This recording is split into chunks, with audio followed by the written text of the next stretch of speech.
আপনাদের সামনে আমার ভিক্টোরি উইথ অ্যাশের অ্যাকাউন্টটি ডিলিট করে আবার পুনরায় লগ ইন করে দেখব কি হয়। শেষ পর্যন্ত দেখতে থাকুন।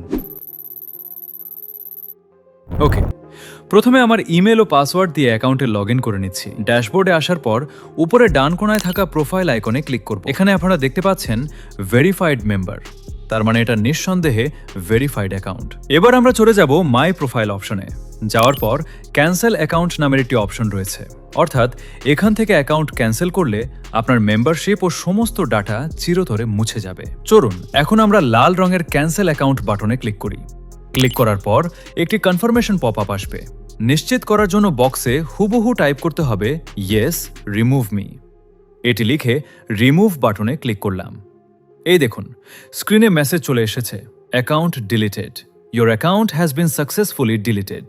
অর্থাৎ অ্যাকাউন্টটি স্থায়ীভাবে ডিলিট হয়ে গেছে। এখন আসল পরীক্ষা।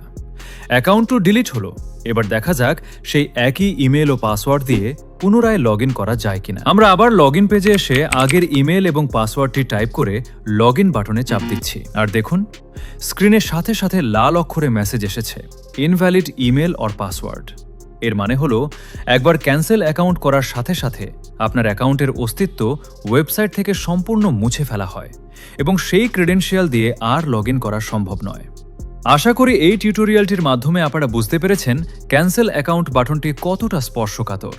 জেনে বুঝে বা ভুলবশত কখনোই এই বাটনে ক্লিক করবেন না, কারণ এতে আপনার ভেরিফাইড অ্যাকাউন্টটি চিরতরে হারিয়ে যাবে।